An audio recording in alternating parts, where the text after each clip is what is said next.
कैसे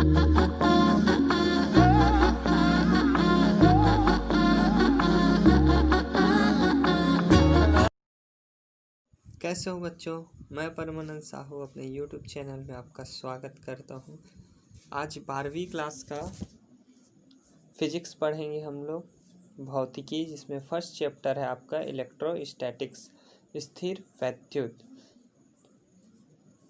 बच्चों सबसे पहले बात करते हैं कि यह स्थिर विद्युत क्या चीज़ है। तो भौतिक विज्ञान की वह शाखा जिसके अंतर्गत स्थिर आवेशों के गुणों एवं उनसे संबंधित जैसे विद्युत बल, विद्युत क्षेत्र, विद्युत विभव, विद्युत धारिता एवं विद्युत ऊर्जा, इन सब का अध्ययन किया जाता है, क्या कहलाता है? स्थिर वैद्युतिकी या फिर इलेक्ट्रोस्टैटिक्स। इसी को और क्या कहते हैं? स्टैटिक इलेक्ट्रिसिटी भी कहते हैं। ठीक है, ये विद्युत क्या होता है? स्थिर रहता है, इसीलिए इसको स्थिर विद्युत भी कहते हैं। साथ ही साथ इसको घर्षण विद्युत भी कहते हैं। इसका डेफिनेशन, परिभाषा से अगर समझ नहीं आया होगा कि ये स्थिर विद्युत क्या चीज़ है, तो ऐसे समझो। एग्जाम्पल बताता हूँ। ठंडी के मौसम में जब हम स्वेटर वगैरह पहने रहते हैं तो देखना उसमें जब रगड़ खाता है या स्वेटर निकालते हैं तो एक चट्ट सी आवाज़ आती है। कभी कभी रजाई कंबल में भी जब हाथ खींचते हैं तो क्या एक चिंगारी टाइप का दिखता है, चमक दिखता है ना, वही क्या है? विद्युत, स्थिर विद्युत का एग्जाम्पल है। दूसरा, जब विद्युत विसर्जन के कारण आकाश में गर्जन के समय चमक दिखाई देता है और फिर क्या होता है? एक बहुत जोरदार गर्जना होता है ना। एक पतला सा दिखाई देता है ना, चमकीला, जो एकदम मिली सेकेंड के लिए रहता है, वो भी क्या है? चीज़ है, स्थिर विद्युत ही है। एक एग्जांपल और बताता हूँ। टीवी या कंप्यूटर के मॉनिटर के पास अगर हम अपना हथेली लेके जाते हैं तब भी चिटचिट सी आवाज़ आती है। जो उसका स्क्रीन है, ठीक है, उस पर जब लेके जाते हैं तो अगर हमारा बाल उसके पास जाता है तो रोंगटे वहाँ के खड़े हो जाते हैं। जो हाथ पैर के बाल हैं वो क्या होते हैं? खड़े हो जाते हैं। ठीक है, तो ये सब क्या है? स्थिर विद्युत का एग्जाम्पल है, उदाहरण है। बात आती कि ये सब क्यों होता है, तो ये जितने भी हम उदाहरण दिए, ठीक है, जितने 2-3 उदाहरण दिए, बिजली वाला है ना, कंबल वाला, और क्या है, टीवी के सामने हथेली या हाथ ले जाने पर जो चिटचिट सी आवाज़ होती है वो, तो वो सब क्या होता है कि इसमें मुख्य कारण हमारे शरीर में से होकर उन विद्युत आवेशों का विसर्जित होना है जो विद्युत रोधी पृष्ठों पर रगड़ या घर्षण के कारण एकत्र हो जाते हैं। ठीक है, घर्षण या रगड़ के कारण, ठीक है, वहाँ पे क्या हो जाता है? इलेक्ट्रॉन्स जो है वहाँ पे एकत्रित हो जाते हैं। वही जब हमारा शरीर उससे संपर्क में आता है तो वो हमारे शरीर के माध्यम से क्या होता है? विसर्जित होता है, यानी हमारे शरीर को एक माध्यम बना के वहाँ से क्या होता है? बाहर निकलता है। ठीक, इसीलिए इसको और क्या कहते हैं? घर्षण विद्युत कहते हैं। क्यों घर्षण विद्युत कहते हैं बताया? क्योंकि यह विद्युत रगड़ने या घर्षण से उत्पन्न होती है। ठीक है, जो आकाश में बिजली भी चमकता है वो भी क्या होता है? बादल जब आपस में टकराते हैं तब फिर क्या होता है? उसमें बिजली उत्पन्न होती है और गर्जना होता है।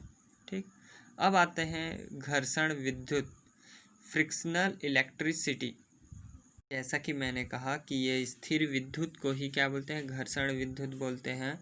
ठीक है, या इलेक्ट्रोस्टैटिक्स को ही क्या बोलते हैं? फ्रिक्शनल इलेक्ट्रिसिटी बोलते हैं। लेकिन अभी जब मैं एग्जांपल दे रहा था, डेफिनेशन बता रहा था, तब मैंने बताया कि इसमें और क्या क्या होता है? विद्युत क्षेत्र होता है, विद्युत विभव होता है, विद्युत धारिता होती है, विद्युत ऊर्जा होती है। तो ये सब के बारे में हमने पहली क्लासों में थोड़ा थोड़ा पढ़ा था, अब थोड़ा डिटेल से पढ़ते हैं।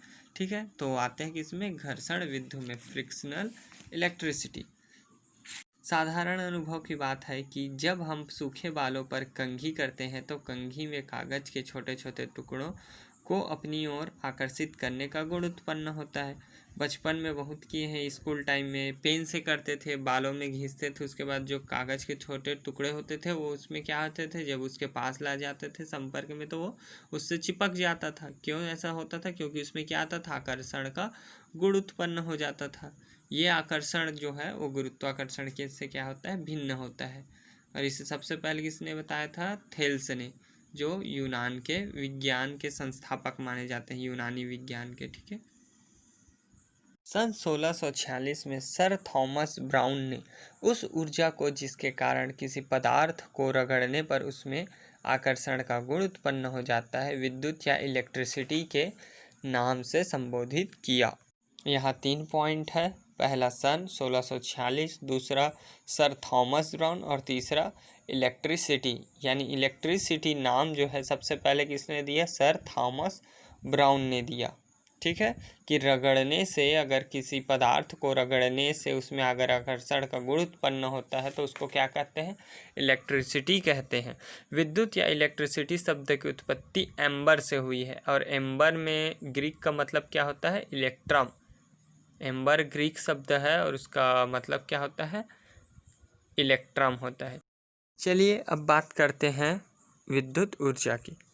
उस ऊर्जा को जिसके कारण किसी पदार्थ में हल्की वस्तुओं को आकर्षित करने का गुण उत्पन्न हो जाता है, विद्युत ऊर्जा कहते हैं। सभी समझ सकते हो कि ऊर्जा का वह रूप, ठीक है, जिसके वजह से हम किसी पदार्थ में, ठीक है, जैसे पेन, अगर सिर में हम रगड़ रहे हैं तो पेन में वो आकर्षण का गुण आ जाता है, जिससे क्या हो जाता है? उसमें कागज़ के छोटे छोटे टुकड़े चिपक जाते हैं। तो वही जो पदार्थ है, ठीक है, और वो क्या किया? आकर्षित किया। तो वो आकर्षित करने का जो गुण है वही क्या कहलाता है? विद्युत ऊर्जा कहलाता है। ठीक है, क्योंकि ये किससे हुआ? रगड़ने से उत्पन्न हुआ, इसीलिए इसको क्या कहते हैं? घर्षण विद्युत भी कहते हैं। ये मैं पहले भी बताया, घर्षण विद्युत। ठीक है, और इस विद्युत के स्थिर होने के कारण इसे स्थिर विद्युत भी कहते हैं। यह इधर से उधर मूव होता है, क्या नहीं होता? जहाँ पे अगर हम पेन से रगड़े तो पेन के उसी भाग में ही रहता है वो, इसीलिए इसको क्या बोलते हैं? स्थिर विद्युत बोलते हैं। ठीक है, उस पेन की बात करते हैं। अगर उस पेन में क्या है? वस्तु को आकर्षित करने का गुण है। पेन को रगड़े तो पेन में आकर्षित करने का क्या आ गया? गुण आ गया। तो उसी पेन को हम क्या कहेंगे अब? इलेक्ट्रीफाइड। क्या कहेंगे? इलेक्ट्रीफाइड या फिर चार्ज्ड। हिंदी में इसको कहते हैं विद्युतन्मय और आवेशित। जब कोई पदार्थ इलेक्ट्रीफाइड या आवेशित हो जाता है तो हम कहते हैं कि उस पदार्थ में आवेश उत्पन्न हो गया या फिर चार्ज उत्पन्न हो गया। भौतिकी की उस शाखा को जिसके अंतर्गत स्थिर आवेशों के गुणों एवं उनसे संबंधित घटनाओं का अध्ययन किया जाता है, स्थिर विद्युत या स्टैटिक इलेक्ट्रिसिटी, तथा उस शाखा को जिसके अंतर्गत गतिमान आवेशों के गुणों एवं उनसे संबंधित घटनाओं का अध्ययन किया जाता है, धारा इलेक्ट्रिसिटी कहते हैं। देन फिर रिपीट हो रहा है। ठीक है, अब रिपीट हो रहा है इसका मतलब क्या है? हमको जल्दी याद होगा, बार बार रिपीट करेंगे तो। ठीक है, तो फर्स्ट में क्या बोला? स्थिर विद्युत का डेफिनेशन बोला। अब फिर उसके आगे देखना कि उस शाखा को जिसके अंतर्गत गतिमान आवेशों के गुणों एवं उनसे संबंधित घटनाओं का अध्ययन किया जाता है, धारा विद्युत, करंट इलेक्ट्रिसिटी कहते हैं उसको। ठीक है, जैसे हमारे जो घरों में बिजली वगैरह यूज़ होता है ना, वायर वगैरह, उसमें कैसा आवेश बहता है? गतिमान होता है। ठीक है, इसीलिए उसको क्या कहते हैं? करंट इलेक्ट्रिसिटी कहते हैं। और जो पेन के रगड़ने से जो उत्पन्न होता है, या बचपन में खेल खेले होगे, कुर्सी में बैठे रहते थे, पीछे से कोई जो कुर्सी को क्या है, टावेल से या कोई कपड़े से मारते थे, तो जो लड़का कुर्सी में बैठे रहता तो उसमें भी क्या आ जाता था? करंट आ जाता था। ये बचपन में बहुत खेले होगे खेल। ठीक है, तो ये सब क्या है? स्थिर विद्युत है। लेकिन जो बहता है घर का बिजली, ठीक है, जैसे एलईडी वगैरह में जो रहता है, ये सब क्या है? करंट विद्युत है। ठीक है, धारा विद्युत है। अब बारी आती है विद्युत आवेश की। देखो ये सब पहले कम क्लास में पढ़ चुके होंगे, 9वीं 10वीं 11वीं में। ठीक है, इसमें क्या हो रहा है? एक रिवीजन हो रहा है ताकि हमको याद रहे। ठीक है, जैसे अब क्या क्या पढ़ लिए हम लोग? विद्युत ऊर्जा पढ़ लिए। ठीक है, अब विद्युत आवेश की बारी है।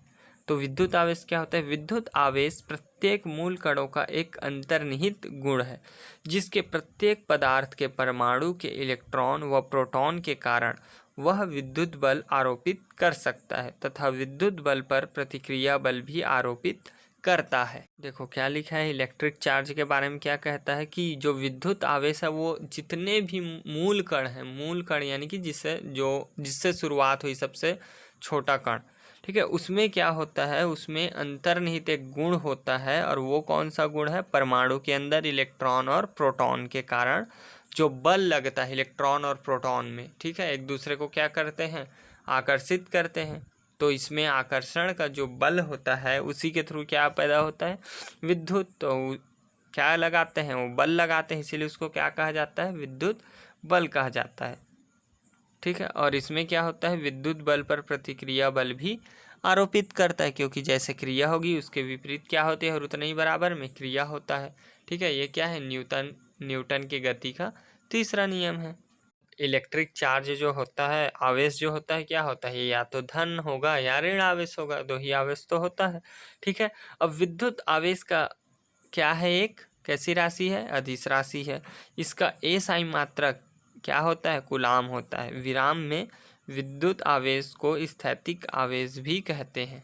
ठीक है, अब इसका मतलब समझो, विराम में मतलब कि जब परिपथ जो है बंद है, यानी कि उसमें करंट धारा प्रवाहित नहीं हो रहा है, तो उस टाइम वो क्या हो गया, स्थिर विद्युत के समान रहता है। जैसे बटन है, पंखा लगा है, ठीक है, अगर मैं बटन बंद किया हूँ तो पंखा नहीं चल रहा है, इसका मतलब वो क्या है, स्थिर विद्युत है। जैसे ही बटन चालू करूँगा उसमें क्या होने लगेगा, धारा प्रवाहित होने लगेगा। तो जब धारा प्रवाहित होने लगेगा तब फिर वो क्या बन जाएगा, धारा विद्युत बन जाएगा, करंट इलेक्ट्रिसिटी बन जाएगा। ओके, इसीलिए इसके आवेश को क्या कहा जाता है, स्टैटिक चार्ज कहा जाता है। ठीक है, या फिर स्थैतिक आवेश कहते हैं। ओके, जैसा कि मैंने कहा था, आवेश कितने प्रकार के होते हैं, दो प्रकार के, एक धन आवेश होता है और एक ऋण आवेश होता है। तो अब बात आती कि ये किसने कहा कि आवेश दो प्रकार के होते हैं, या किसने साबित किया। तो ये साबित करने वाले कौन थे, अमेरिकी वैज्ञानिक बेंजामिन फ्रैंकलिन थे। ओके, 1706 से 1790 का इनका जीवन काल है। तो इन्हीं के बीच इन्होंने क्या किया था, ये साबित किया था कि धन आवेश और ऋण आवेश, किसी भी आवेश में अगर की बात करें तो सिर्फ दो प्रकार के होते हैं, धन आवेश होता है और ऋण आवेश होता है। ये इन्होंने साबित किया था। जैसे किया था, कांच की छड़ को रेशम के कपड़े से रगड़ने पर कांच की छड़ में उत्पन्न आवेश को धन आवेश कहते हैं। ठीक है, कांच की छड़ में अगर किसको रगड़ते हैं, रेशम के कपड़े को रगड़ते हैं, तब फिर उसमें जो आवेश उत्पन्न होता है वो कैसा रहता है, धन आवेश रहता है। अब ऋण आवेश तो एबेनॉइट की छड़ को ऊनी कपड़े या बिल्ली की खाल से रगड़ने पर एबेनॉइट की छड़ में उत्पन्न आवेश को ऋण आवेश कहते हैं। एबेनॉइट ना, अब बात आती है कि ये एबेनॉइट की छड़ क्या होती है। तो ये एक प्लास्टिक यानी कि रबर, ठीक है, रबर को से बनाया गया क्या होता है, एक छड़ होता है। जैसे आता है ना ट्रक के टायर वो कैसे रहता है, हार्ड रबड़ रहता है, प्लास्टिक का है लेकिन हार्ड रबड़ रहता है। ठीक है, सिंथेटिक, वैसे ही ये भी रहता है, हार्ड रबड़ का बना रहता है। इसमें क्या होता है, ऋण आवेश होता है। वह गुण जो दो प्रकार के आवेशों के मध्य भेद करता है, आवेश की ध्रुवता कहलाता है। ठीक है, इसमें अब एक चीज़ और क्या आ गया, ध्रुवता। तो ध्रुवता क्या है, वह गुण जो दो प्रकार के आवेशों के मध्य भेद करता है, वही क्या कहलाता है, उसका ध्रुवता कहलाता है। अब इन आवेशों का छोटा सा नियम है, जैसे मैग्नेट का होता है। ठीक है, सेम जैसे मैग्नेट में क्या होता है, सेम जो ध्रुव रहते हैं, अगर एस पोल है तो एस पोल को क्या करता है, प्रतिकर्षित करता है, अगर एन पोल है तो एन को प्रतिकर्षित करता है। वैसे ही आवेश भी क्या करता है, धन आवेश है तो धन आवेश को क्या करेगा, प्रतिकर्षित करेगा, और ऋण आवेश है तो ऋण आवेश को प्रतिकर्षित करेगा। लेकिन अगर एक धन आवेश है और एक ऋण आवेश है तो दोनों में क्या होगा, आकर्षण होगा, आकर्षित करेगा एक दूसरे को। ठीक है, तो यही तीन सिंपल सा नियम है जो पहले भी पढ़े हो मैग्नेट में, वही है। और क्या बोलते हैं दूसरे शब्दों में, कि सजातीय आवेशों में प्रतिकर्षण होता है और विजातीय आवेशों में आकर्षण होता है। अब बात को समझना, मैं क्या बोला था कि धन आवेश में क्या होता है, कांच की छड़ में अगर रेशम के कपड़े को रगड़ते हैं तो कांच की छड़ क्या हो जाती है, धन आवेशित हो जाती है।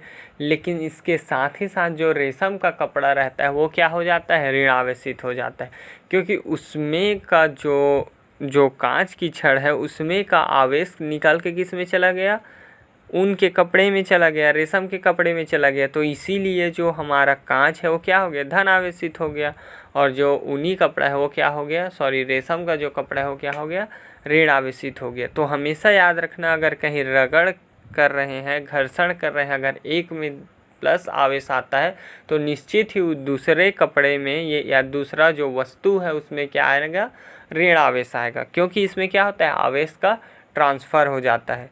तो जो आवेश देता है वो क्या हो जाता है, धनावेशित हो जाता है, और जो आवेश ग्रहण करता है वो क्या हो जाता है, ऋण आवेशित हो जाता है। सिंपल सी बात फिर से बोल रहा हूँ, जो आवेश त्याग करता है, ठीक है, देता है, वो क्या होता है, धनावेशित हो जाता है, और जो आवेश लेता है वो क्या हो जाता है, ऋण आवेशित हो जाता है। ठीक है, जो पुराने पिक्चर हैं खासकर रामायण महाभारत, उसमें बोलता है ना, मैं आपका ऋणी हो गया। तो ऋणी मतलब क्या होता है, लेना, किसी चीज़ को उधार लेना। तो वही हो गया कि जो इलेक्ट्रॉन ग्रहण कर लेता है, ले लेता है आवेश को, चार्ज को, वो क्या हो जाता है, ऋणायन हो जाता है, ऋण आवेशित हो जाता है, और जो दे देता है वो क्या हो जाता है, धन आवेशित हो जाता है। बस सिंपल सी बात है। अब बात आती है आवेश उत्पत्ति के इलेक्ट्रॉनिक सिद्धांत की, इलेक्ट्रॉनिक प्रिंसिपल ऑफ चार्जिंग। अब ये बचपन में भी पढ़े हो 9वीं 10वीं में कि प्रत्येक पदार्थ अणुओं से मिलकर बना होता है, प्रत्येक अणु एक या एक से अधिक परमाणुओं से मिलकर बना होता है, प्रत्येक परमाणु का समस्त भार उसके केंद्रीय भाग में केंद्रित होता है, जिसे नाभिक कहते हैं। नाभिक में भी कितने होते हैं, 2 प्रकार के कण होते हैं, एक प्रोटॉन होता है और दूसरा न्यूट्रॉन होता है। प्रोटॉन में कौन सा आवेश होता है, धन आवेश होता है, जबकि न्यूट्रॉन में क्या होता है, कोई भी आवेश नहीं होता। अब ये भी जानते हो कि जितने नंबर में इलेक्ट्रॉन होते हैं उतने ही नंबर में क्या होते हैं, प्रोटॉन होते हैं, और जो इलेक्ट्रॉन है वो क्या होता है, नाभिक के चारों ओर घूमता है, जो उसका क्या होता है, फिक्स कक्षा होता है। ये सब 10वीं में 11वीं में पढ़े हो, चक्कर लगाते रहता है, और जो इलेक्ट्रॉन क्या करता है, गोल गोल घूमते रहता है। अब इलेक्ट्रॉनों में ऋण आवेश होता है, प्रत्येक इलेक्ट्रॉन का ऋण आवेश परिमाण में प्रत्येक प्रोटॉन के धन आवेश के बराबर होता है, यानी कि जितना एक इलेक्ट्रॉन का परिमाण होता है उतना ही दूसरे आवेश जो धन आवेश है प्रोटॉन का उसका होता है। ठीक है, इसके अतिरिक्त प्रत्येक परमाणु में प्रोटॉनों की संख्या इलेक्ट्रॉनों की संख्या के बराबर होती है, अर्थात प्रत्येक परमाणु में धनावेश की कुल मात्रा ऋणावेश की कुल मात्रा के बराबर होती है। तो मैं पहले ही बोला हूँ, ये सब पढ़े होंगे 10वीं में 11वीं में, मैं सिर्फ एक बार रिवीजन करा रहा हूँ। नाभिक और इलेक्ट्रॉनों के मध्य लगने वाला आकर्षण बल बहुत क्या होता है, प्रबल होता है। ज्यों ज्यों इलेक्ट्रॉन की नाभिक से दूरी बढ़ती जाती है, आकर्षण बल का मान कम होता जाता है। अंतिम कक्षा में इलेक्ट्रॉनों का आकर्षण बल का मान बहुत कम होता है, अतः बाह्य ऊर्जा की सूक्ष्म मात्रा से इलेक्ट्रॉन अपने नाभिक से मुक्त होकर पृष्ठ पर गति करने लगते हैं। इन इलेक्ट्रॉनों को मुक्त इलेक्ट्रॉन कहते हैं। यही मुक्त इलेक्ट्रॉन वस्तुओं के आवेशित या विद्युतन्मय यानी कि इलेक्ट्रीफाइड होने के लिए जिम्मेदार होते हैं। इतनी सी बात है, नया कुछ नहीं है, सब पुराना ही है जो पढ़े हो 9वीं में 10वीं में 11वीं में, बस मैं उसी का एक रिवीजन करा दिया। ठीक है, तो आज के लिए यहीं तक रखते हैं। अगर ये अच्छा लगा, समझ में आया, जो पुरानी बातें पुराने क्लास की यादें अगर ताज़ा हो गई हो तो इसको लाइक कर देना, सब्सक्राइब कर लेना, बेल आइकन दबा लेना, ताकि जब भी वीडियो अपलोड करूँ तो आप लोग को पता चल जाए।